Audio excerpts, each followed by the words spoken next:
السلام عليكم ورحمة الله وبركاته. ازيكم يا حبايبي؟ وحشتوني جدا جدا جدا. النهاردة ان شاء الله هننفذ مع بعض البلوفر القمر اللي انتوا شفتوه بره ده. حقيقي كان شغله ممتع جدا وجميل. اتمنى يا رب ان هو يعجبكم وتستفادوا حتى لو بفكرة بسيطة منه. ما تنسوش لو انتوا استفدتوا من الفيديو ده يا ريت تدعولي دعوة حلوة بس من قلبكم، حلوة كده زيكم بالظبط.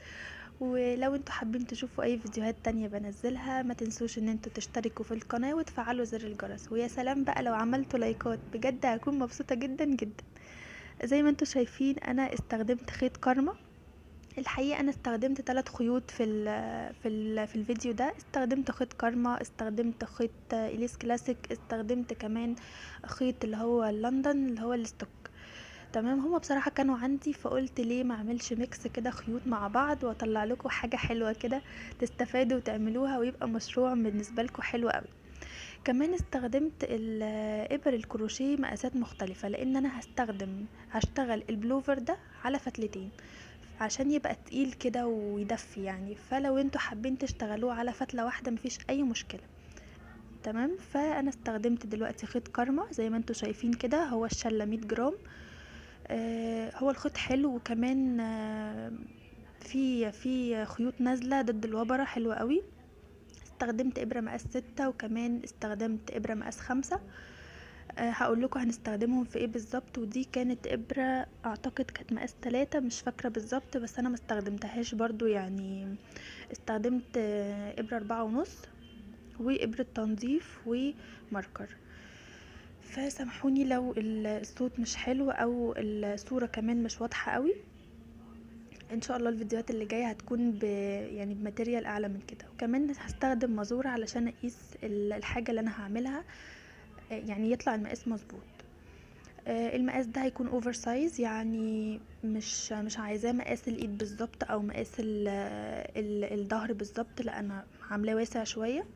وهعرفكم ازاي هنبداه علشان تبقوا انتوا ماشيين معايا خطوه بخطوه، يعني هنبدا ازاي وهنعمل ايه وهنبدا بايه بالظبط عشان تبقوا ماشيين معايا خطوه خطوه. تمام. بص، وطبعا عذرا على الرسم انا يا جماعه مش رسامه. هنبدا دلوقتي بعمايل الظهر والوش. بصوا هما قطعتين زي بعض بالظبط في الطول وفي كل حاجه، الظهر زي الوش بالظبط. هعمل قطعه كده مربعه وهبتدي ان انا تاني حاجه اعملها هي الدراعات. طبعا زي ما قلت لكم انا هعمل الدراعات اوفر سايز، يعني مش مقاس الكم بالظبط او مش مقاس الدراع بالظبط. وبعد كده هقفل الظهر بالوش، يعني هقفل الظهر بالوش من فوق كده. وبعدهم هعمل الرقبة. حلو. وبعد ما اخلص الرقبة هقفل بقى الجناب بتاعة الكم، يعني بعد ما اخلص الكم واعمل الرقبة هقفل الجناب وبعد كده اعمل الكمر. تمام. الكمر ده هستخدم له الابره اللي هي الصغيره دي زي ما قلت لكم، انا بس غيرتها واستخدمت ابره 4.5. وكمان اللي عايز يستخدم 5 او الابره اللي هو يشتغل بيها بس يشد ايده في الخيط شويه هتبقى بالنسبه له ما فيهاش اي مشكله يعني. بس ده كده البلوفر او فكره البلوفر اللي احنا هنشتغلها مع بعض. الفكره سهله وبسيطه جدا وما فيهاش حردات ولا فيها اي حاجه. فحاليا انا هشتغل معاكم عدد سلاسل معين اعرفكم ازاي الغرزة بتتعمل، وابدأ انا اعمل الغرز بتاعتي العادية، واقول لكم برضو انا اشتغلت بكام سلسلة. تمام، يعني انا دلوقتي هبتدي اعمل لكم الغرزة بس على قطعة صغيرة علشان ما تاخدش وقت معانا. اول حاجة بدأت كده بعقدة البداية زي ما انتوا شايفين كده، واشتغلت طبعا على فتلتين. هبتدي ارتفع عدد من السلاسل يكون زوجي. ادي 1 2 3 4 5 6 7 8 9 10 11 12 13 14 15 16 17 18. انا كده وصلت لحد 32 غرزة. تمام، 32 سلسلة يعني. اوكي كده بقى هرتفع سلسلة. ادي 1 ماشي، وهبتدي الف الشغل. يعني انا كده يعتبر عدد فردي، يعني انا عملت عدد زوجي في الاول وزودت عليهم سلسلة كمان. بصوا، بدل ما بدخل كده في الغرزة العادية، غرزة السلسلة العادية، واعمل غرز حشو، لا انا بلف كده الشغل، بيجيلي عندي كيرف كده بدخل جواه زي ما انتوا شايفين كده.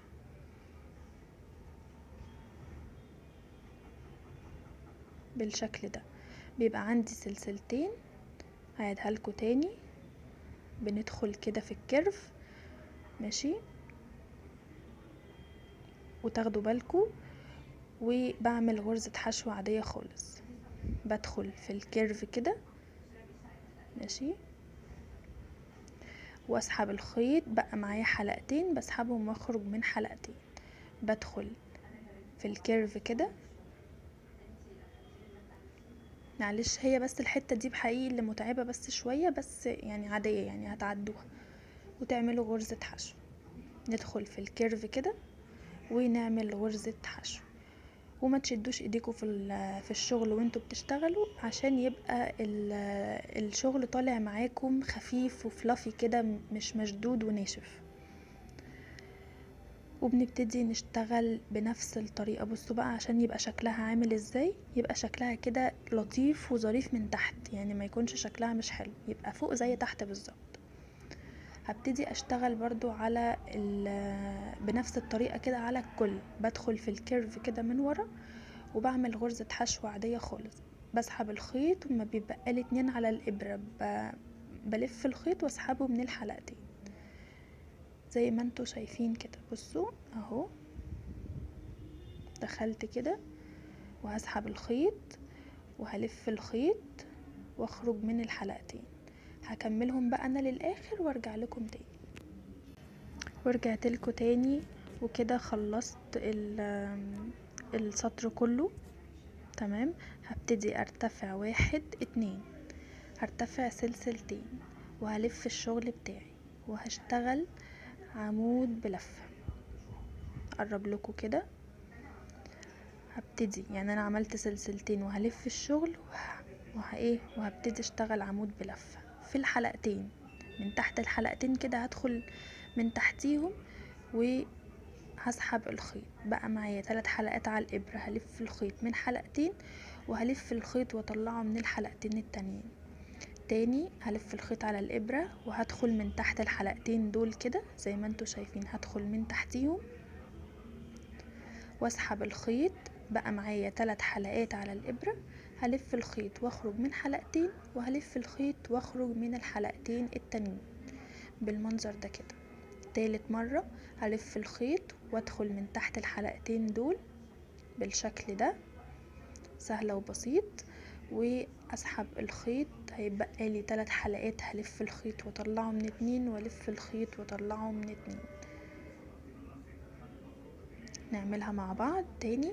هلف الخيط وادخل حلقتين تحت الحلقتين والف الخيط واسحبه من الحلقتين والف الخيط واسحبه من الحلقتين التانيين بالشكل ده. غرزة العمود بلفة عادية خالص. هكمل الباقي عشان الفيديو طويل قوي معانا وارجع لكم تاني. انا كده رجعت، ودي كانت اخر غرزة اشتغلها معاكم. هلف الخيط على الابرة وادخل برضو من تحت الحلقتين واركز قوي ان انا داخله تحت الحلقتين. شايفين اخر غرزة دي بتبقى كده يعني مرمية لورا شوية، فنركز فيها. اسحب الخيط واطلعه من حلقتين واسحب الخيط واطلعه من اخر حلقتين بالشكل ده كده. الموضوع سهل وبسيط خالص. بصوا الشكل هنا شكل جميل قوي ويعني حلو. بعد كده عملنا السلاسل وعملنا الغرز الحشو، وبعد كده عملنا عمود بلفة لحد دلوقتي. هبتدي ارتفع سلسلة واحدة والف الشغل بتاعي مرة كمان وهشتغل غرز حشو. هدخل كده برضو من تحت الحلقتين واسحب الخيط زي غرزة الحشو العادية خالص، مفيهاش اي اختلاف. تمام. طول السطر ده هشتغل غرزة حشو. يبقى انا عملت سلاسل في الاول، تمام، وبعد كده اشتغلت غرز حشو، وبعد كده ارتفعت سلسلتين واشتغلت السطر اللي بعديه عمود بلفة. بعد ما خلصت العمود بلفة ارتفعت سلسلة واحدة، وبعد كده اشتغلت غرزة حشو. السطر ده كله هشتغل غرزة حشو، برضو هروح اكمل السطر وارجع لكم على طول. ورجعت لكم تاني. انا كده خلصت السطر حشو، وبرضو سبت اخر غرزة نشتغلها مع بعض. هدخل من تحت كده الحلقتين، بصوا ادي واحد كده تحت الحلقتين، واعمل غرزة حشو. تمام بالشكل ده كده. ده كده الشكل. هبتدي بقى ان انا ارتفع سلسلتين كمان، ماشي، وهلف برضو الشغل، وهبتدي الف الخيط على الابرة. تمام. وهدخل من تحت الحلقتين برضو اعمل عمود بلفة. هدخل من تحت الحلقتين دول كده زي ما انتوا شايفين، يا رب تكون واضحة. واسحب الخيط، هيبقى معايا 3. هلف الخيط واخرجه من 2، والف الخيط واخرجه من 2.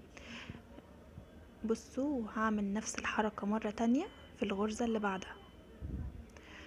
تمام. انا السلسلتين اللي انا خدتهم دول هعتبرهم عمود، يعني هعتبرهم عمود معايا. يبقى انا كده عملت 3 عمود بلفة. ادي 1 2 3. تمام. 3 عمود بلفة. يبقى انا الغرزتين اللي انا خدتهم في الاول سلسلة، يعني ارتفعتهم سلسلة، دول عمود. ماشي. 1 2 3. بصوا، خدت الخيط كده لفيته على الابرة مرتين، ماشي بالشكل ده. هسيب دول كده، يعني ادي 1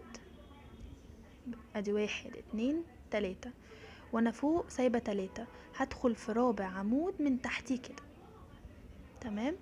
من تحته كده، والف الخيط على الابرة واسحب. بقى معايا 4 حلقات على الابرة. هلف الخيط واخرجهم من حلقتين، واحدة واحدة وبالراحة قوي. هلف الخيط مرة كمان واطلعه من حلقتين، وهلف الخيط مرة كمان واطلعه من اخر حلقتين بالشكل ده كده. يبقى انا تاني هعيدها لكم تاني. انا عملت فوق 3 عمود بلفة. الارتفاع اللي انا خدته انا حسبته عمود، يبقى 1 2 3. تمام. هسيب تحت 3 عمود بلفة. 1 2 3. تمام. 3 تحت 3. تمام. هبتدي بقى الف الخيط على الابرة مرتين، وهسيب ال3 اللي انا قلتلكوا عليهم، وهدخل في العمود الرابع، ادخل من تحتيه كده بالشكل ده كده، والف الخيط اسحبه كده من تحت. تمام. هيبقى معايا 4 حلقات. هلف الخيط واخرجه من حلقتين، والف الخيط كمان مرة واخرجه من حلقتين، والف الخيط كمان مرة واخرجه من حلقتين بالشكل ده. تمام. هلف الخيط برضو مرتين. هسيب العمود اللي بعده، يعني انا دخلت في العمود الرابع، هسيب العمود الخامس، ماشي، وهدخل في العمود السادس. ركزوا معايا، انا اشتغلت في الرابع، سبت الخامس، وهدخل في السادس، وهعمل نفس اللي انا عملته بالظبط بالشكل ده كده. تمام. يبقى انا دخلت في العمود الرابع، سبت العمود الخامس، اشتغلت في العمود السادس، الف الخيط على الابرة مرتين، وهدخل في العمود السابع واسحب الخيط كده. بقى معايا 4 حلقات. الف الخيط على الابرة، اطلع من حلقتين، الف الخيط على الابرة مرة كمان واخرج من حلقتين، وهلف الخيط على الابرة واخرج من اخر حلقتين بالشكل ده كده. طبعا لسه معالم الغرزة ما بنتش، اصبروا كده معايا واحدة واحدة، خليكم معايا بالراحة. هبتدي الف الخيط على الابرة، وفاكرين العمود الخامس هدخل فيه برضو من تحتيه كده، شايفين؟ بالراحة قوي على مهلكوا خالص. وهسحب الخيط واعمل نفس اللي انا عملته تاني. هسحب الخيط كده واطلعه من حلقتين، واسحب الخيط واطلعه من حلقتين، واسحب الخيط واطلعه من اخر حلقتين معايا. تمام. هبتدي الف الخيط برضو حلقتين على الابرة. انا دخلت اخر حاجة في العمود السابع، هدخل في العمود الثامن. تمام، ادي نفس اللي انا عملته في العواميد اللي فاتت هعمله في العمود ده. تمام اهو، شايفين بالشكل ده كده. يبقى انا دخلت في الرابع، سبت الخامس، دخلت في السادس، بعد كده دخلت في السابع، بعد كده رجعت للخامس تاني، بعد كده دخلت في الثامن. دول كده الشكل من ورا، 1 2 3 4 5. هسيب 5 سلاسل كده وهدخل في الستة بقى اعمل فيها عمود. تمام، ادي 1 2 3 4 5. السادس ده هعمل فيه بقى عمود بلفة عادي خالص. هلف الخيط لفة واحدة على الابرة واعمل عمود عادي خالص. ادي 1، ادي 2، ادي 3. تمام، بالشكل ده. هسيب 3 عمود تحتيهم، 1 2 3. يبقى 3 فوق و3 تحت. هدخل في العمود الرابع، هلف الخيط مرتين على الابرة وهدخل في العمود الرابع من تحتيه برضو بالشكل ده. هسحب الخيط وهلف الخيط على الابرة واطلعه من حلقتين، وهلف الخيط على الابرة مرة كمان واطلعه من حلقتين، وهلف الخيط على الابرة واطلعه من حلقتين. دخلت كده في العمود الرابع، هسيب العمود الخامس. تمام، هسيبه مش هدخل فيه، هدخل في العمود السادس. تمام كده، يا رب يكون واضح قدامكم. انا بسيب الخامس وبدخل في السادس واعمل نفس اللي انا بعمله بنفس الشكل بنفس الطريقة بنفس كل حاجة بالشكل ده كده. دخلت في العمود السادس، هدخل في العمود السابع اللي وراه على طول بالشكل ده. هدخل كده من تحتيه واسحب الخيط، هيبقى معايا 4 حلقات. هلف الخيط واطلعهم من 2، الف الخيط واطلعهم من 2، والف الخيط اخر مرة واطلعهم من اخر حلقتين. ماشي، يبقى انا اشتغلت في الرابع، سبت الخامس، اشتغلت في السادس، واشتغلت في السابع. هرجع كده للخامس تاني، هلف الخيط على الابرة وارجع للعمود الخامس اهو بالشكل ده كده. شايفينه؟ هو ده. هدخل كده من تحتيه بكل سهولة واسحب الخيط، وهيبقى معايا 4 حلقات. هلف من الخيط واطلع من 2، والف الخيط واطلع من 2، وهسحب الخيط برضو واطلع من اخر 2 بالمنظر ده. طب انا عملت الخامس ومش هسكت، انا هدخل في العمود الثامن. ان انا اشتغلت خامس اهو، هدخل بقى في العمود الثامن بالشكل ده كده، واعمل برضو نفس اللي انا بعمله كده بالظبط اهو. شايفين؟ هتبان لسه الغرزة هتبان اكتر من كده كمان في السطور اللي جاي. هعد من ورا 5 سلاسل، 1 2 3 4 5. هدخل في السادس وهشتغل، هلف الخيط على الابرة غرزة واحدة، لفة واحدة بس يعني، واعمل عمود بلفة الطبيعي العادي. 1 2 3 بالشكل ده. تمام، هسيب 3 تحتيهم وهدخل في العمود الرابع وهشتغل نفس اللي انا اشتغلته في المرتين اللي قبل كده. هشتغل في الرابع وهسيب الخامس وهدخل في السادس، وبعد كده هدخل في السابع، وبعد كده ارجع للخامس مرة تانية، وبعد كده اروح للثامن. وهعد السلاسل من ورا ان هم 5 سلاسل، وهدخل في السادس اعمل عمود بلفة عادي خالص. هعمل 3 عمود، 1 2 3، وبرضو هسيب 3 تحتيهم لحد ما اوصل لاخر حاجة خالص. هفضل اشتغل كده لحد اخر السطر خالص. تمام، اتمنى يكون واضح. انا هشتغل باقي السطر وارجع لكم تاني. ورجعت لكم تاني وكده خلصت اخر سطر. معايا اخر غرزة هشتغل فيها عمود بلفة بالشكل ده كده. هشتغل فيها عمود بلفة زي ما انتوا شايفين كده اهو. بصوا قدامكم ده كده المنظر بتاع كده السطر الاولاني يعتبر ماشي.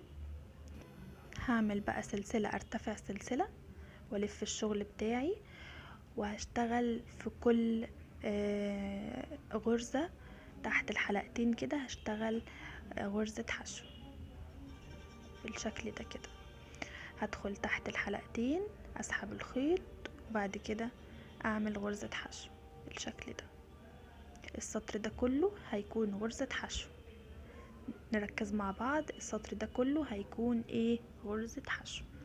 هكمله برضو لان غرزة الحشو سهلة وبسيطة مش محتاجة، وارجع لكم تاني علشان نشوف الدنيا هتمشي ازاي. بالشكل ده كده بصوا عملت كده كله غرزة حشو. هرتفع بقى سلسلتين وهلف الشغل بتاعي وهشتغل عمود بلفة. هدخل كده واعمل عمود بلفة 3 حلقات على الابرة، هخرج من 2 والف الخيط واخرج من 2 واعمل العمود اللي بعده نفس الكلام كده. بقى معايا 3 عمود بالشكل ده، 1 2 3 1 2 3.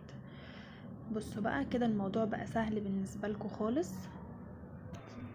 وهبتدي بقى ان انا الف الخيط على الابرة مرتين واشتغل بقى. بصوا كل بقى العمود اللي طالع ده اهو هشتغل فيه، شايفين؟ هشتغل كده من تحتيه وهعمل نفس اللي عملته في السطر اللي قبل كده. هيبقى معايا 4 حلقات، هلف الخيط واخرج من 2 والف الخيط واخرج من 2 والف الخيط واخرج من 2. ده كده اول عمود. تاني عمود بقى بصوا هشتغل منين؟ هوسع كده لنفسي اهو، شايفين اللي هو العمود كده اللي في النص ده هو ده تمام. في واحد قبله، استنوا كده هوضح لكم اكتر. بصوا انا كده قدامي 3 عمود اهم، هشتغل في العمود اللي في النص ده اول واحد تمام اهو بالشكل ده. هلف الخيط على الابرة مرتين وهدخل كده من تحتيه برضو وهشتغل كله من تحت كده، واسحب الخيط كده واعمل نفس اللي انا بعمله تمام بالشكل ده.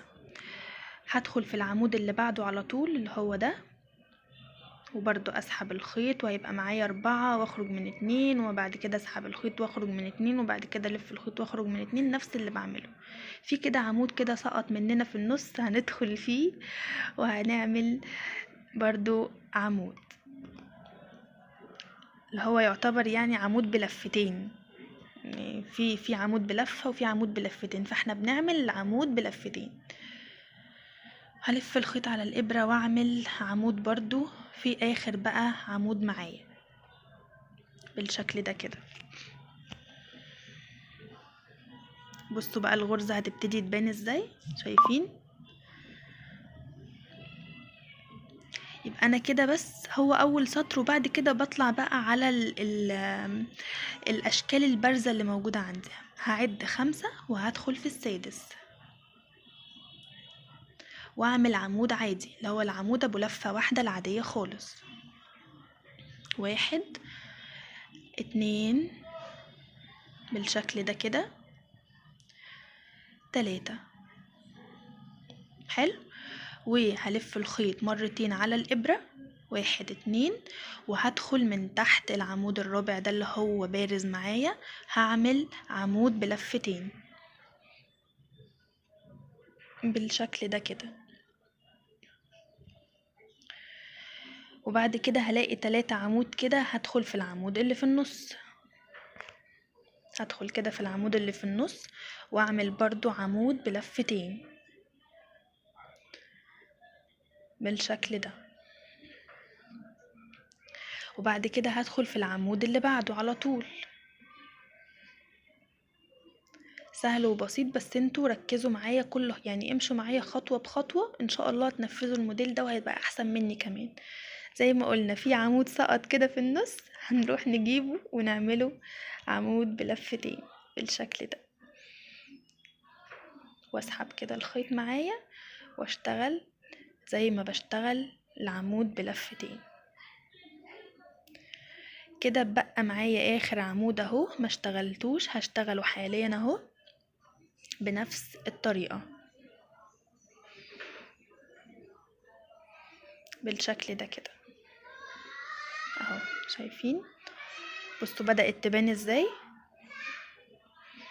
بقت جميلة. وبجد لما بتكبر بقى يعني تطولوا كده الغرزة بتبقى شكلها شيك قوي ولطيف. هكمل بقى انا علشان الفيديو برضو ما يطولش. بجد انا عايزة ابقى معاكم خطوة بخطوة، بس مش عايزة الفيديو يطول عليكم في الاخر يعني تزهقوا من الفيديو. انا هشتغل هنا في العمود البارز ده تمام عشان تبقوا انتوا عارفين. بعد كده هشتغل في العمود اللي هو اللي في النص، وبعد كده هشتغل في اللي بعديه على طول، وبعد كده هرجع اشتغل في العمود ده اللي هو تاني عمود يعتبر معانا، وهشتغل في اخر عمود. وبعد كده هشتغل 3 عمود بلفة، 1 2 3 4 5. دول ال5 سلاسل او ال5 غرز اللي احنا بنسيبهم. شايفين كده؟ دول 5 اللي بسيبهم ورا، وبشتغل في السادس على طول. هكمل بقى الحبة الصغننين اللي باقيين دول وارجع لكم. ايه ده، انا رجعت لكم بسرعة قوي ورجعت لكم تاني اهو. بصوا الشكل جميل قوي بجد، بصوا عامل ازاي، حلو قوي. وعملت عمود اهو تمام. هبتدي ارتفع سلسلة والف الشغل بتاعي واعمل كله عمود بلفة، وبعد كده هخلص وارتفع سلسلتين واعمل 2 عمود بلفة تمام. يبقى سطر عمود بلفة سطر حشو، سطر عمود بلفة سطر حشو تمام. بس العمود بلفة ما تنسوش انا بسيب 3 من هنا وبشتغل في الرابع، بسيب 3 عمود بلفة. والسلسلتين اللي انا باخدهم ارتفاع دول بعتبرهم عمود يا جماعة، بعتبرهم عمود. يبقى انا كده عاملة 3 عمود بسيب تحتيهم 3 عمود وبشتغل في العمود الرابع. وبعد ما بخلص بعد 5 سلاسل من ورا كده او 5 غرز يعني علشان ابقى عارفة، واشتغل في الست على طول. وما بين كل شكل بارز وشكل بارز او مجسم ومجسم 3 عمود بلفة. اتمنى يكون الشرح واضح، ولو عندكم اي سؤال او اي استفسار في اي حاجة اكتبولي بس تحت في الكومنتات تمام.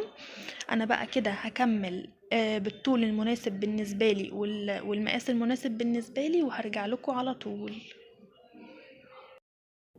ترى بصوا انا عملت القطعة دي، عملت قطعتين بالطول اللي انتوا شايفينه ده، وكمان بدأت البلوفر باللون الاوف وايت.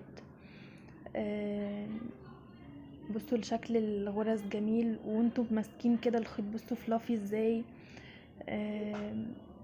شكله حلو قوي. ده وشه وده ظهره، وشكل الغرز جميل قوي قوي بجد وعجبتني بصراحة. انا ابتدي بقى دلوقتي ان انا اشبكه من فوق، بس قبل ما اشبك لازم ان انا احدد مقاس الرقبة. طيب انا عامله قد ايه؟ عامله 82 غرزه، وغرزه اللي هي ارتفاع فدي مش هحسبها، هحسب 82. فهبتدي ان انا اعد كده يعني اعد السلاسل واقسمهم، وهخلي مقاس الرقبه هقول لكم هتكون قد ايه. ماشي كده قسمت الرقبه هتكون قد ايه بالظبط. وعلشان اقفل حطيت الوشين كده على بعض، لاني هقفل من جوه طبعا، وهقفلهم بإبرة التنظيف. انتي تقدري تقفليهم بالطريقة اللي تعجبك، بس انا هقفلهم بإبرة التنظيف، بحبها وبتكون شغلها خفيف ومش بتبان. خليت الجنب ده 30 غرزة والجنب ده كمان 30 غرزة، وخليت الحتة اللي في النص دي 22 غرزة اعتقد، لان هما كانوا 82 ف30 و30 60 يعني هنا 22 غرزة. هبتدي بقى وحطيت ماركر كده بس علشان ابقى عارفه انا هشتغل ايه. وهجيب بقى ابره التنظيف كده واحده واحده واشبكها معاكم عشان تعرفوا بشبكها ازاي. هحط الخيط كده في ابره التنظيف، وبصوا بقى هجيب الطرفين كده على بعض ماشي. وهشتغل اول حاجه دي كده هأمن بيها على الشغل بتاعي، هدخل من تحت الحلقتين هنا ومن تحت الحلقتين هنا، دي كده اول حاجه خالص تمام. هدخل فيها مرة تانية، يعني هدخل فيها مرة تاني كتأمين للشغل بتاعي عشان ما تفكش معايا لا قدر الله او اي حاجة. هدخل فيها كده مرة كمان بالشكل ده كده. تمام. وهبتدي بقى ادخل من تحت الحلقتين هنا وتحت الحلقتين هنا بالشكل ده. هدخل كده من الجنب تحت الحلقتين هنا وتحت الحلقتين هنا، من تحت الحلقتين هنا كده ومن تحت الحلقتين هنا. واضحة معاكم؟ يا رب تكون واضحة بالشكل ده. هنا حلقتين وهنا حلقتين، بدخل من تحتيهم على طول ومش بشد قوي علشان ما يبقاش شادد كده ومكرمش من فوق، لا بخليه يعني ايه مش مشدود قوي، بخليه تمام. يعني بصوا بقى شكله هيبقى عامل ازاي من الوش، يعني بقى شكله لطيف ويعني مش وحش، شكله جميل. تمام. هبتدي برضو اشتغل كده تحت الحلقتين هنا وتحت الحلقتين هنا، وهعد. يعني لازم تعدي عشان ما تدخليش في حاجة غلط. لو شغلك مظبوط هتلاقي نفس العدد اللي هنا هو نفس العدد اللي هنا بالظبط. تمام. الموضوع سهل مفيهوش اي حاجة خالص صعبة. هخلصهم بقى وارجع لكم. بصوا كده اهو، شايفين انا كده قفلت الجنبين بالشكل ده كده. تمام. ده الشكل كده النهائي. وكمان عملت الكم الاولاني، فاحنا هنعمل الكم التاني مع بعض. بصوا ده كده شكله. ممكن اللي تشوفوه تقولوا صغير، لا بس هو مش صغير خالص، لان انا عامله الكم اوفر سايز، نظام اللي هو الكم الساقط. كمان عملت الحته دي كده من فوق كده عشان تدي شكل كده، وتدي ان الكم جاي مع البلوفر، يعني واخد روح كده من روح البلوفر. فهنعرف مع بعض ازاي بقى نعمل الكم مع بعض. تمام. قسمته برضو، قسمت الكم كده وعملته بإبر التنظيف علشان ما فيش حاجة او ما عملش غرزة غلط او حاجة بالشكل ده. هبتدي اجيب ابرة مقاس 5، وهنشوف بقى هنبدأ الكم ازاي. طبعا المقاسات وكل حاجة خاصة بالطول والعرض وكل حاجة هتلاقوني مصوراها في اخر الفيديو عشان تعرفوا المقاسات بالظبط. بصوا بقى انا كده هجيب الخيط وبرضو هعمله على فتلتين. تمام. وهشتغل اول سطر ده هشتغله غرز حشو. هقول لكم ازاي. انا كده عملت يعني عقدة بداية يعتبر، يعني كتأمين برضو للشغل بتاعي. ماشي بالشكل ده. وهبتدي اجيب كده، انا شغالة على الوش، يعني انا مش قلبة الجاكيت ولا قلب، يعني مش قلبة خالص البلوفر، سوري. هشيل بقى ابرة التنظيف دي، وركزوا بقى معايا كويس. هسحب كده العقدة معايا، وهاخد طبعا الخيط تحت الشغل ما تقلقوش يعني. وكمان لو خرج من الابرة، فبإبرة التنظيف سهل جدا ان انتوا تداروه في الشغل، مش هيخرج خالص. بصوا بقى السطر اللي كان فيه عمود بلفة، تمام، يعني السطر اللي بدايته حشو هشتغل فيه غرزة واحدة بس. طب السطر اللي كان فيه عمود بلفة هشتغل 2. السطر الحشو هشتغل غرزة حشو واحدة، اما السطر العمود بلفة هشتغل فيه 2. يعني ده كده سطر عمود بلفة هشتغل فيه ادي 1. ماشي. وهدخل فيه مرة تانية اشتغل 2. تمام. طب السطر اللي جاي حشو، السطر اللي جاي حشو هشتغل فيه غرزة واحدة بس حشو. تمام. يعني العمود بلفة 2 والحشو 1. هنا عمود بلفة هشتغل 2 حشو، هنا هشتغل حشو واحدة بس، فهيبقى ايه 2 حشو 1 حشو 2 حشو 1 حشو. تمام. سهلة وبسيطة برضو، مش محتاجة اي حاجة خالص. وبشتغل على الوش يا جماعة، يعني انا الوش اهو، يعني فاهمين ده الوش وادي الظهر اهو. ما تقلقوش، كل حاجة هتبقى مظبوطة برضو، يعني ما تقولوش مثلا لا ده مش هينفع وبتاع، لا هينفع وهتبقى جميلة، ما تقلقوش. هشتغل كده داير ما يدور لحد ما اخلص الكم غرز حشو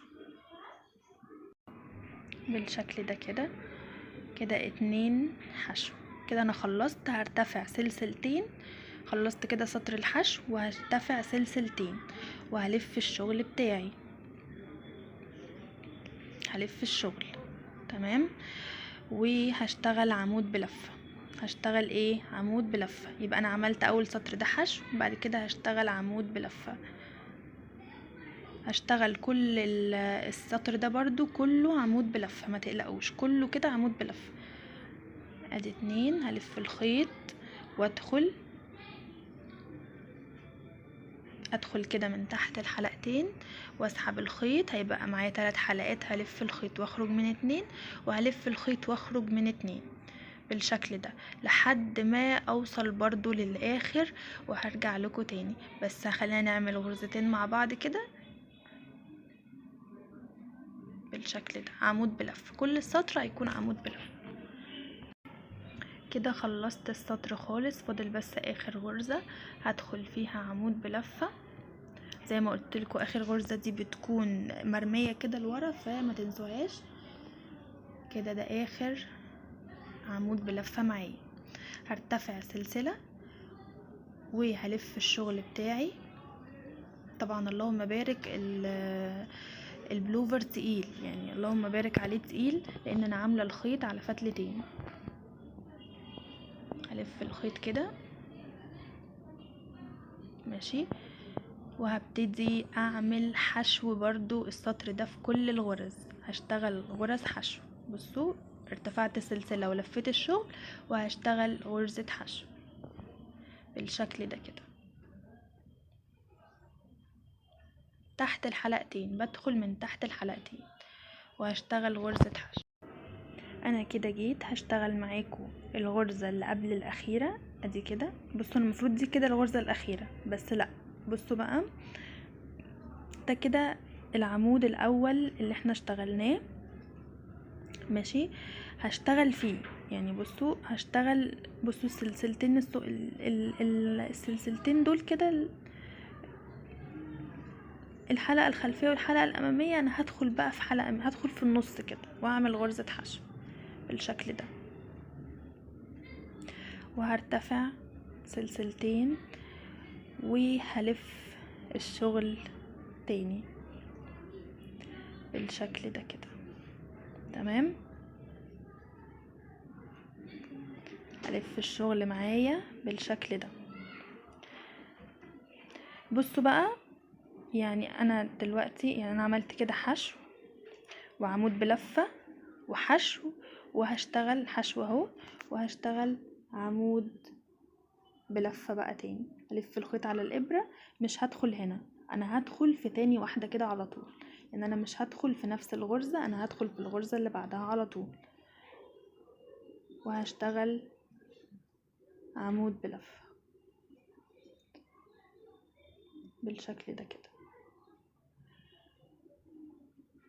هفضل اشتغل كده عمود بلفة لحد ما اوصل للكم من فوق. بصوا كده لحد ما اوصل للكم من فوق، يعني الحتة اللي انا قفلت فيها دي. بصوا هشتغل كده كده كده لحد ما اوصل لهنا، علشان ابتدي اعمل الشكل اللي هو المجسم من عند الكم بقى تمام. بصوا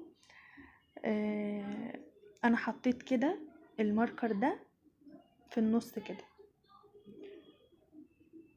هوريكم الشكل عشان اعمل الشكل اللي في النص ده، اعمل الشكل ده. فهبتدي بقى ان انا اعمل ايه. بصوا كده، مش احنا عندنا بنعمل الشكل المجسم ده بنعمله على 5 غرز. انا حطيت الماركر في النص، يعني سبت 2 من اليمين وسبت 2 من الشمال وحطيت الماركر في النص، وهو ده اللي انا هشتغل عليه. يعني الجزء ده هو ده اللي انا هشتغل عليه في الكم كله تمام. عملت كده غرز عمود بلفة، وهبتدي بقى ان انا الف الخيط على الابره كده مرتين. انا سايبه غرزتين قبل الماركر. هشتغل في اول عمود اهو، هدخل من تحتيه كده والف الخيط، هيبقى معايا 4 حلقات على الابره. الف الخيط واخرج من حلقتين، والف الخيط كمان مره واخرج من حلقتين، وهلف الخيط اخر مره واخرج من حلقتين بالشكل ده. تمام. هسيب بقى الغرزة التانية دي وهدخل في التالتة، هدخل في تالت عمود. تمام اهو بالشكل ده كده، واسحب الخيط واطلعه من حلقتين، والف الخيط واطلعه من حلقتين، وهلف الخيط واطلعه من حلقتين. هدخل في العمود اللي بعده على طول، هلف الخيط مرتين وهدخل نفس الكلام بالظبط، نفس الكلام كده بالظبط، واسحب واخرج والف واخرج والف واخرج. هرجع بقى للعمود اللي احنا سبناه اهو، شايفينه فين اهو، هو ده بالظبط. هدخل كده من تحتيه، اوعوا تنسوا من تحت العمود، والف الخيط واخرج من 2، والف الخيط برضو واخرج من 2، والف الخيط واخرج من 2. سامحوني لو الفيديو طول والله، حقكم عليا، انا مش عايزه اخليه على جزئين بس، يعني مش عارفه، يعني خايفه تزهقوا من الفيديو. وهشتغل نفس اللي انا اشتغلته في الوش والظهر بنفس الطريقه بنفس الاسلوب. هسيب 5 غرز من ورا وهدخل في السادس، هدخل في سادس كده عمود، واعمل عمود بلفه عادي، وهشتغل عمود بلفه. يعني انا اشتغلت سبت كده 5، 1 2 3 4 5، واشتغلت في السادس. حلو. اللهم صل وسلم على سيدنا محمد. هشتغل بقى السطر كده كله لحد الاخر، هشتغل عمود بلفة عادي خالص، والسطر اللي جاي هيبقى حشو، والسطر اللي بعديه هيبقى عمود بلفة. السطر اللي هيكون فيه عمود بلفة يا جماعة هشتغل فيه المجسم، ما تنسوش هشتغل كل عمود بلفة كده بالشكل ده. يعني انا كده عملت اخر السطر اهو عمود بلفة، ماشي المنظر ده كده. وهاخد سلسلة ارتفاع وهلف الشغل وهشتغل حشو، وهشتغل حشو. تمام. وبعد ما اخلص الحشو عشان ما اطولش عليكم، هبتدي ان انا اعمل نفس اللي انا كنت بعمله في القطعة اللي في الوش والقطعة اللي في الظهر. هفضل اشتغل كده كله حشو. تمام.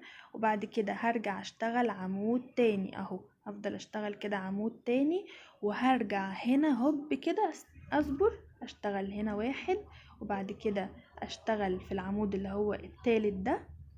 تمام قدامكم كده، وبعد كده اشتغل في اللي بعديه وارجع اشتغل في اللي قبله، وبعد كده اشتغل في اللي بعده. ومنساش ان انا اعد 5 غرز من ورا، وبعد كده اشتغل في السادس عمود بلفة واكمل، وهكذا رايح جاي رايح جاي رايح جاي طول الكم اللي يعجبكم، طول الكم اللي يعجبكم. وما تنسوش ان الموديل ده الكم بتاعه ساقط، يعني الطول مثلا لو الكم الطول بتاعكم مثلا الطبيعي مثلا 60 سنتي، لا خليه مثلا ايه 45 سنتي، يعني قولي 50 سنتي بالكتير قوي كده. ما تنسوش كمان ان احنا لسه هنعمل الكمر. بصوا انا كده استلكوا الطول يعني حوالي 19 سنتي،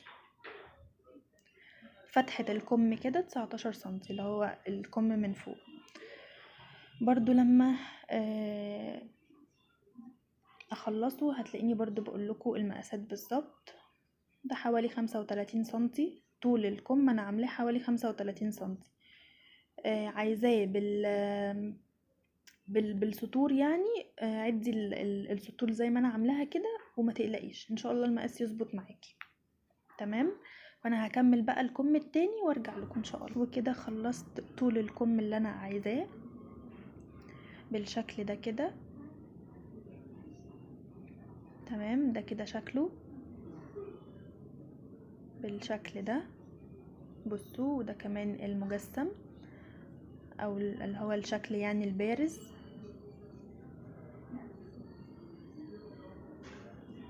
هعده بقى زي ما انا ما بعد كده، وعايزين تعملوا نفس الطول مفيش مشاكل. وانا المقاس اللي انا عملته ده يعني حوالي يلبس مثلا من 70 ل80 كيلو، اكتر من كده لا، يعني محتاج ان هو يكبر شوية. هبتدي بقى ان انا اقفل الكم. هقفله ازاي؟ هخلي برضو الوشين على بعض. تمام، هخلي الوشين على بعض وهخلي الظهر هو اللي في وشي انا. حلو. وهبتدي اجيب كده ابرة التنظيف، بس هخليها على فتلة واحدة عشان ما يكونش التقفيل واضح او باين او ظاهر. هخليه بس على فتلة واحدة. وهبتدي برضو واحدة واحدة كده احط كده واحاول اظبط الغرز بتاعتي على بعضها. يا جماعة هقول لكم تاني، اهم من الشغل هو تظبيط الشغل. اهم حاجة هو الفينش الاخير بتاعك، هو اللي بيميز شغلك عن شغل حد تاني، وهو اللي بيخلي واحدة تسيب المنتج ده من عند حد تاني ويعجبها المنتج بتاعك، رغم انه هو يعني انا بقول لكم بجد لو مشيتوا على الخطوات ان شاء الله يا رب تطلعوه احسن مني 100 مرة.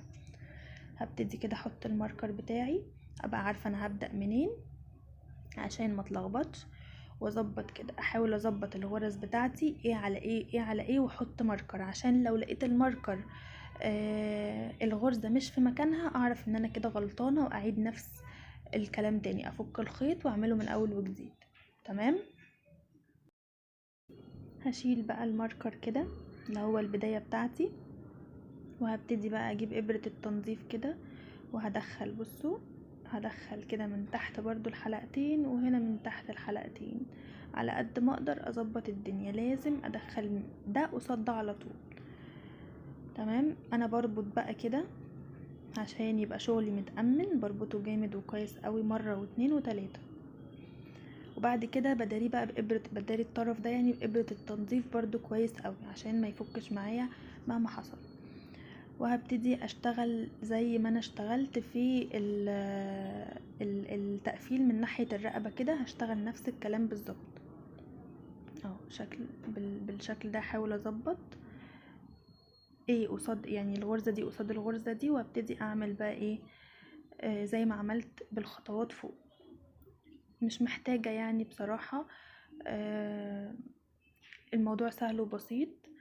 فانا هكمله برضو وارجع لكم زي ما انا عملت فوق هعمل في الكم كده. خلصت الكم تمام، وداريت الطرف بقى هنا خلاص، يعني داريت الطرف. بصوا الشكل كده عامل ازاي.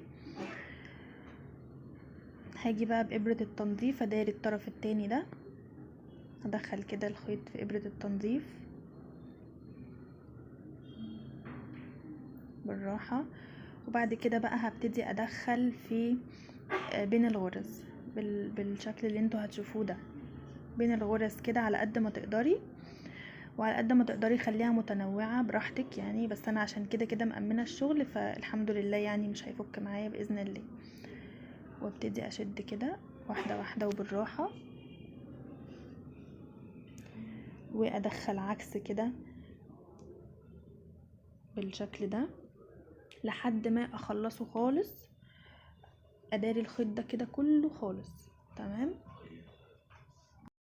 ترى جماعة قوموا روقوا على حالكم كده، وهاتولكوا كوباية بيبسي بجد، او اعملوا كوباية شاي، او الشاي القهوة يعملوا كوباية قهوة. يعني بصوا الكروشيه ده مزاج حرفيا. فقوموا روقوا كده على نفسكم علشان تعملوا حاجة كده وتطلعوها جميلة وحلوة كده، والمود بتاعكم يكون لطيف. انا دلوقتي هعمل الاسورة بتاعة الكم. اشتغلته بإبرة 4.5 زي ما انتوا شايفين كده، بس هو الفوكس رخم قوي ما كانش ظاهر. فهشتغل بالخيط النبيتي، او ممكن تشتغليها بإبرة 5. تمام، يعني اللي انت عايزاه. لو اشتغلتيه بإبرة 5 تشدي ايدك في الشغل، لو انت مش بتعرفي تشدي ايدك في الشغل يبقى اشتغليه بإبرة مقاس اصغر. حلو. تمام. هبتدي اعمل عقدة بداية كده، وانا هكمل بقى خلاص الفيديو بالإبرة رقم 5. هدخل بقى كده، شفتوا المكان اللي انا قفلت فيه الكم، برضو يعتبر هبتدي فيه عشان اقفل فيه ويبقى القفلات بتاعه الكم في مكان واحد، ما يكونش هنا حاجه وهنا حاجه ويبقى الشكل في الاخر مش لطيف.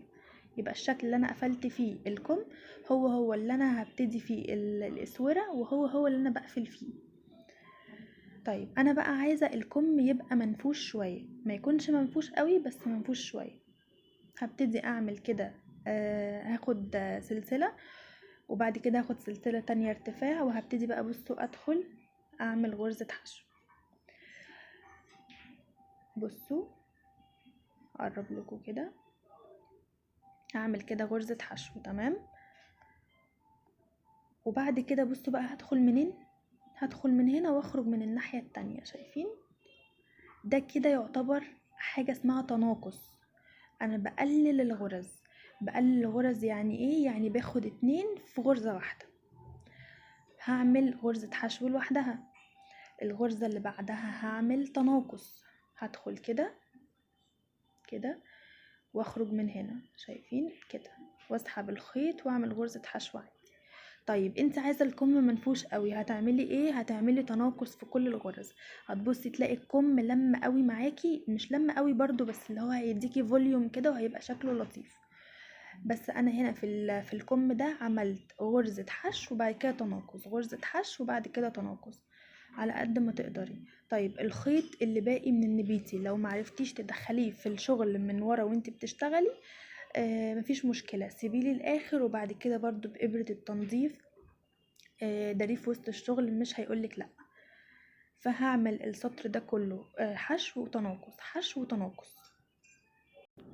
انا كده خلصت السطر الاول وقفلت في اول غرزة حشو انا عملتها. بقفل دايما بمنزلقة. قفلت في اول غرزة حشو، هرتفع سلسلة. تمام. وهدخل اعمل غرزة حشو، والغرزة اللي جاية هعمل تناقص. تمام. هعمل الغرزة حشو وبرضو غرزة تناقص. ممكن تعملوا برضو هنا تناقص في كل الغرز اللي انتوا حابينه، انا بس بديكوا الفكرة وانتوا بقى يعني ابدعوا، بمعنى يعني كل واحدة تطلع لي الابداع اللي عندها، وبجد هبقى فخورة ومبسوطة بيكوا قوي، وانتوا بتطلعوا الحاجة احسن مني 100 مرة. ربنا يا رب يوفقكم. فانا كمان هشتغل السطر ده حشو تناقص، حشو تناقص لحد الاخر. انا كده بصوا قفلت برضو في غرزة، اول غرزة حشو. بصوا شايفين الكم بدأ اللي هو يتنفش معايا ازاي. برضو هرتفع سلسلة وهدخل اعمل حشو، وبعد كده الغرزة اللي بعدها حشو. تمام. استنوا قرب.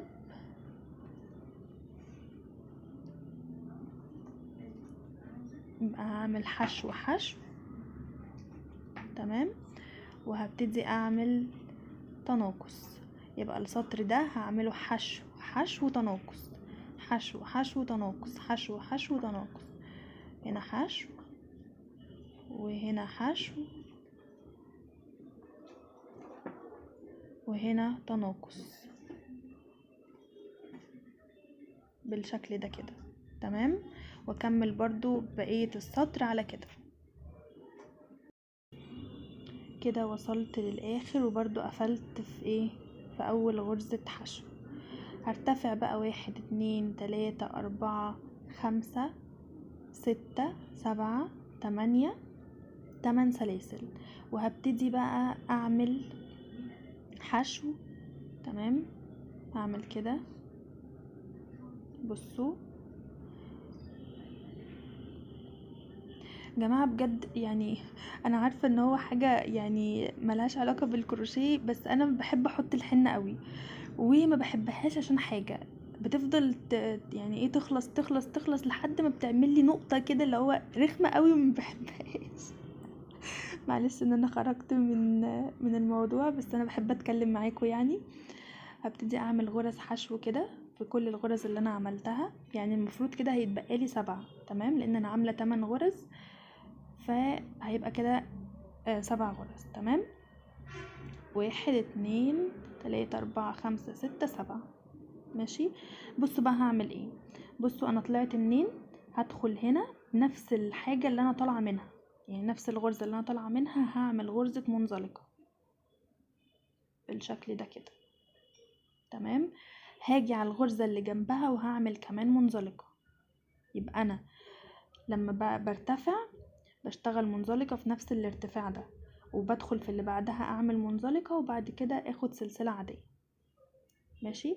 وهبتدي بقى ادخل، هسيب كده اللي هي السلسلتين المنزلقة اللي انا عملتهم او الغرزتين منزلقة، وهدخل في الغرزة الحشو العادية. ادي 1 ادي 2 ادي 3 4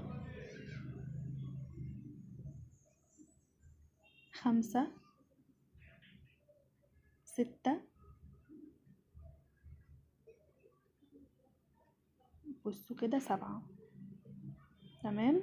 هاخد سلسلة ارتفاع والف الشغل بتاعي زي ما انا متعودة اشتغل. هدخل تحت الحلقتين واعمل غرزة حشو. عايزة تدخلي انت في الحلقة الخلفية مفيش اي مشكلة. عندك طريقة تانية تعملي بيها الاسورة احسن من الطريقة دي براحتك، يعني اللي انت شايفاه. هفضل اعمل غرزة حشو كده لحد ما اوصل برضو للاخر. بصوا كده، هعمل غرزة حشو كده تحت الحلقتين، هدخل من تحت الحلقتين واعمل غرزة حشو بالشكل ده كده. عذرا لو في اي صوت دوشة جنبي. وابتدي اشتغل كده. تمام بالشكل ده. الكاميرا مش مظبوطة معايا، معلش. طيب هعمل ايه بقى. بصوا كده اهو انا بقرب اهو. شفتوا دي اللي انا خارجة منها دي، هدخل فيها كده واعمل منزلقة اهو من نفس الغرزة اللي انا طالعة منها هعمل فيها منزلقة. دخلت فيها هسيبها ادخل في اللي جنبها على طول، يعني خلاص عملت منزلقة هدخل في اللي جنبها على طول اعمل غرزة منزلقة كمان. تمام. بعد كده هاخد سلسلة والف شغلي، هسيب السلسلتين المنزلقة اللي انا دخلت فيهم وهدخل في غرزة الحشو العادية، وهكذا هشتغل بنفس الطريقة لحد ما اخلص الكم الاسورة سوري. كده خلصت الكم وقلبته، يعني انا خلصت الاسوره وقلبت الكم كده من ورا علشان اعرف اقفل. انا كل شغلي بقفله من ورا يا جماعه علشان يبقى الشكل من بره نظيف. برضو هبتدي اقفل زي ما بقفل الكم وزي ما قفلت الجزء اللي عند الرقبه، وبرضو بنفس الطريقه هقفل الجناب. هخلي الشغل على يعني هقلب الشغل بتاعي، هخلي الوشين على بعض، وهيبقى الظهر هو اللي ناحيتي، وهشتغل برضو اقفل كمان الجناب عشان ما اخدش من وقت الفيديو كتير. انا عارفه ان انا طولت حقكم عليا.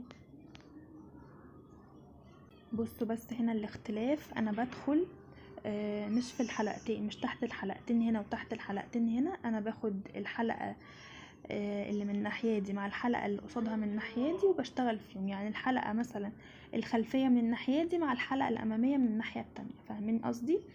بالشكل ده. وبقفل عادي، يعني هو ده الفرق ما بين الاسوره وما بين الكم.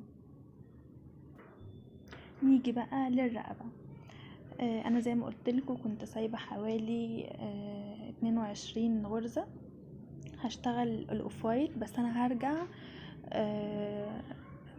يعني اعمله باللون النبيتي، بس انا عشان اللون النبيتي مش هيكمل فهجيب خيط نبيتي وارجع اعمله بيه. ده الخيط اللي انا اشتغلته فيه اوف وايت 100 جرام، الشله 100 جرام هو الخيط ستوك. والله خيط جميل يا جماعه بجد، يعني اهم حاجه تختاروا بس حد موثوق منه تجيبوا منه الخيوط الاستوكات. وهي جميله حرفيا يعني.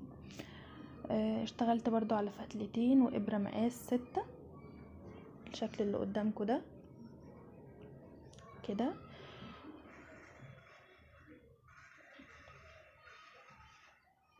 لو حد يعرف كاميرا حلوة في التصوير، الفوكس بتاعها بيكون حلو. يا ريت يقولي عليها علشان يعني الكاميرا التليفون عندي الفوكس بتاعها بيضيع، يعني مش عارفة ليه.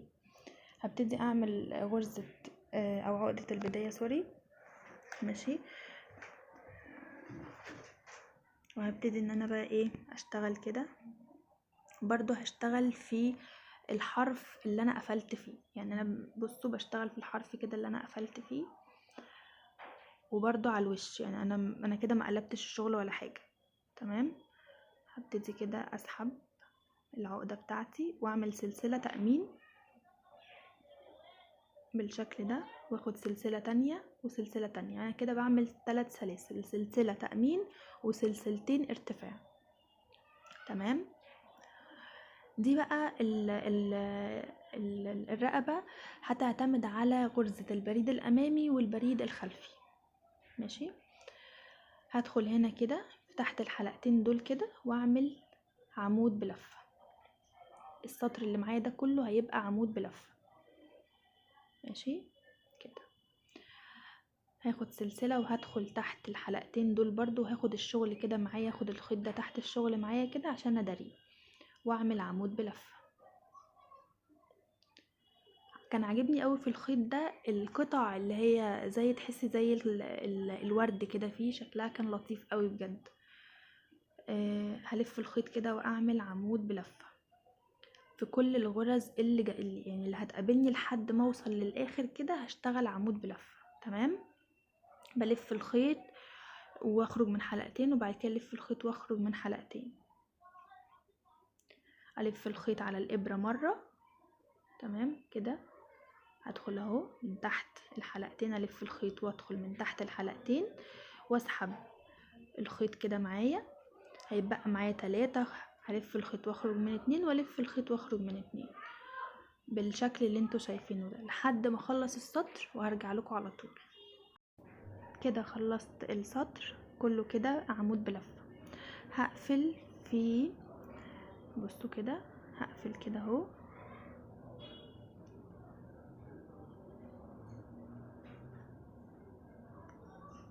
هقفل كده في اول عمود يقابلني، في اول عمود يقابلني، اول عمود، مش بقفل في السلاسل الارتفاع، في اول عمود يقابلني بغرزة منزلقة. بعد كده برتفع سلسلتين وهلف الشغل. بصوا بقى بدخل منين، بدخل من تحت العمود كده، بقى معايا 3 حلقات، هلف الخيط واخرج من 2 والف الخيط واخرج من 2. الغرزة دي عمود بلفة برضو، بس احنا بنقول عليها بريد امامي، والغرزة دي اسمها بريد خلفي. باخد كده من ورا، الف الخيط واخرج من 2 والف الخيط واخرج من 2 تاني معايا.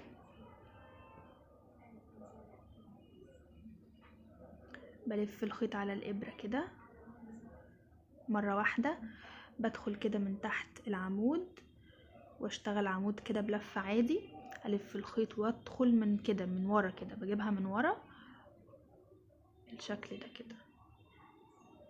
دي يا جماعة اسمها غرزة البريد الامامي والبريد الخلفي، عشان لو حد مش عارف يعملها ورايا في الفيديو يقدر يجيبها بكل سهولة. غرزة كده من قدام وغرزة من ورا، غرزة من قدام وغرزة من ورا. هكمل برضو بقى لحد ما اوصل للاخر بالشكل ده، غرزة كده من ورا وغرزة من قدام وعمود بلفة عادي خالص. هكمل الاخر برضو وارجع لكم. بصوا يعني انا هفضل اشتغل كده واقفل في اول غرزة حشو، وبعد كده اشتغل فوق العمود، هعمل عمود برضو، يعني عمود بلفة امامي. هفضل اشتغل كده على طول على طول على طول لحد ما اوصل لطول الرقبة اللي انا عايزاها. فاهمين؟ يعني هفضل اشتغل بنفس الطريقة واجي عند المكان اللي انا بقفل فيه، اقفل في اول عمود، يعني اول غرزة عمود بلفة انا اشتغلتها، وبعد كده هرتفع سلسلتين واعمل عمود تاني بريد امامي واعمل بريد خلفي بنفس الطريقة. ترى بصوا شكلها كيوت قوي، شكلها بجد كيوت قوي. بصوا شكلها جميل خالص بجد. وانا وصلت لحد طول يعني حوالي 11 سنتي. بس انا كمان يعني هطول عن كده يعني سطرين كده ولا حاجه. هقول لكم الاطوال النهائيه وكل حاجه، لان انا هغير زي ما قلت لكم الخيط ده واخليه خيط نبيتي. طبعا الرقبه دي بتتني، يعني هي كل ده مش رقبه شخص، يعني احنا بنتنيها. وبصوا فلافي خالص وبتتشد معاكي، يعني مش هتقولي مثلا ضيقه على الرقبه او كده، لا خالص، او بتضايقني خالص، مفيش الكلام ده. احنا كده هنعمل مع بعض الكمر. انا قفلت الجنبين زي ما قلت لكم بنفس الطريقه اللي قفلت بيها الكم، بنفس الطريقه اللي قفلت بيها الحتت اللي عند الرقبه، ما فيهاش اي اختلاف. بس عشان ما اخدش من وقتكم، الفيديو طويل قوي يعني. اشتغلت بقى الكمر بابره 4.5. بصي، مقاسات الابر دي بتاعتك انت اكتر واحده عارفه ايدك في الشغل. لو هتشد ايدك في الشغل، انا عايزه الكمر يبقى اضيق شويه من البلوفر، علشان يعمل اللي هو الزاويه من تحت كده، من يعني الكمر بتاع البلوفر يبقى اصغر شويه. فانت اضرب مقاسات ايديكي، تمام. وبرده هبدا من الحته اللي انا قفلت فيها الجناب. فانت ادرى بقى، لو ايديكي كويسه في الشغل مريحه، اشتغلي بابره مقاس اصغر. لو انت من النوع اللي بيشد ايدك في الشغل، يبقى اشتغلي بابره عاديه خالص مقاس الخيط بتاعك. هبتدي اشتغل كده سلسله تأمين، واشتغل سلسلتين ارتفاع، وهشتغل نفس الغرزه على فكره، بس هعمل تناقص. بصوا بقى، بصوا بعمل تناقص، شايفين؟ استنوا احاول اقرب. بصوا هعمل تناقص كده، هلف الخيط على الابره وهشتغل هنا كده تناقص. بس هشتغل عمود بلفه بقى. انا اشتغلت في الكمر غرزه حشو عاديه، الغرزه دي هشتغل تناقص بالشكل ده. ده كده من قدام، تمام. انا هاجي بقى، بصوا بالشكل ده، تمام. اتمنى تكون واضحه. تاني هلف الخيط على الابره وهدخل كده اعمل تناقص بنفس الطريقه اللي انا عملت بيها تناقص في الكم. بس انا هنا هعمل تناقص في كل الغرز، هعمل تناقص في كل الغرز علشان الكمر مساحته تقل معايا او مساحته تصغر معايا، تمام. ومادام استخدمت ابره مقاس صغير، خلي ايدك بقى مريحه في الشغل علشان الكمر ما يكونش شادد قوي، يعني ما يكونش شادد قوي في اللبس يعني. هنعمل كده تناقص في كل الغرز. شايفين؟ عمود بلفه طبيعي جدا. هلف الخيط على الابره، هدخل كده اعمل التناقص بتاعي واسحب الخيط، هلف الخيط واخرج من حلقتين، والف الخيط واخرج من حلقتين، هلف الخيط اعمل التناقص، هسحب الخيط، هلف الخيط واخرج من حلقتين، وهلف الخيط واخرج من حلقتين. هفضل اعمل كده تناقص لحد ما اوصل للبداية اللي انا ابتديتها، تمام. كده انا وصلت للاخر اهو. هشتغل في تالت سلسلة انا اشتغلتها، تمام. هعمل كده اهو غرزة منزلقة، وبعد كده هشتغل سلسلتين، وهاجي بقى على اول عمود بلفة ده هعمل بريد امامي بالشكل ده كده. في الغرزة اللي بعدها هعمل بريد خلفي، هاجي من ورا كده، استنوا كده اظبط الشغل، هاجي من ورا العمود كده، من ورا كده، شايفين ازاي؟ اهو من ورا كده، واعمل اسحب الخيط، هيبقى معايا 3، هلف الخيط واخرج من 2، الف الخيط واخرج من 2. الغرزة اللي جاية هتبقى بريد امامي، هاجي من قدام كده، شايفينها ازاي؟ واسحب الخيط، هيبقى معايا 3، هلف الخيط واخرج من 2، هلف الخيط واخرج من 2. هاجي بقى الغرزة اللي بعدها بريد خلفي، بدخل كده من ورا واسحب الخيط واعمل عمود بلفة بس من الجزء اللي ورا، العمود من ورا. هبتدي اعمل بقى غرزة قدام، غرزة عمود بلفة يعني من الجهة الخلفية، عمود بلفة من الجهة الامامية، وده احنا زي ما قلنا بنسميه بريد امامي وبريد خلفي. افضل اشتغل كده بريد امامي وبريد خلفي، بريد امامي وبريد خلفي، لحد ما اوصل بقى للطول المناسب. ولما باجي اقفل بقفل في اللي هي السلسلة التانية. تمام. ترى ايه رأيكم؟ بجد النتيجة بتاعته مبهرة، انا حبيتها قوي بجد. الاشكال كده مجسمة وجميلة وكلها كده يعني، وحتى الالوان لطيفة بصوا كنت عايزة اكله اكل كده بجد. والله مش عشان انا اللي عاملاه، بجد هو شكله كان عاجبني قوي. الشكل المجسمات كده من بره كده شكلها لطيف. بصوا القمر، انا غيرت اللون بتاع القمر زي ما قلت لكم، خليت لون القمر ولون الرقبه ولون الاسوره بتاعه الكم كلهم لون واحد بالنبيتي بالشكل ده. يعني انا فكيت الرقبه تاني وعملتها، وطبعا فكيت القمر تاني وعملته، يعني فاهمين اللي هو كده لما جبت بس الخيط النبيتي عشان ما كانش عندي. شكله حلو قوي زي ما قلت لكم. المقاس ده بيلبس من 70 ل 80، يعني لحد 80 كيلو يعني. حابين يعني اللي بيحب الاوفر سايز وكده يقدر يلبسه. كمان هسيب لكم الشكل في اللبس. تيجوا بقى تعالوا نشوف كده المقاس لحد يعني مقاس الظهر والوش حوالي 46 سنتي. معلش انا كنت بقيس بايد واحده فسامحوني. مقاس القمر خليته حوالي 9 سنتي. هتقولوا لي كبير، هقول لكم لا، في اللبس مش بجد ما كانش باين ان هو كبير. خليت الرقبه حوالي 13 سنتي.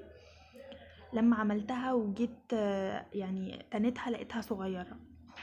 طبعا الكم يا جماعه، الكم مقاسه مش صغير، للتالت مره بقولها، الكم مقاس يعني الكم الستايل بتاعه الكم الساقط، فمقاسه كده مش صغير خالص. يعني هو حوالي 37 36 سنتي كده يعني. وهنا المقاس بتاع فتحة الكم، مقاس الفتحة بتاعة الكم كده يعني حوالي 18 سنتي 19 سنتي، برضو على حسب كل مقاس. بس انا بقول لكم اللي عندي 18 سنتي بس كده. وده كان كل حاجة الفيديو النهاردة. انا عارفة ان الفيديو طويل، مش عارفة بصراحة اقسمه على جزئين ولا لأ، بس اتمنى ان هو يعجبكم وتستفادوا منه. ما تنسوش تدعولي دعوة حلوة من قلبكم لو استفدتوا بس فكرة بسيطة. ولو حابين اي حاجة ان انا انفذها على القناة اكتبولي بس كومنت بيها، وانا ان شاء الله انفذها لكم في اقرب وقت ممكن. بحبكم جدا يا احلى متابعين في الدنيا. شكرا جدا جدا جدا لوجودكم معايا والكلامكم الحلو اللي بيدعمني دايما. لو حابين تشوفوني تاني اعملوا لي سبسكرايب وفعلوا زر الجرس علشان يوصل لكم كل جديد. باي باي.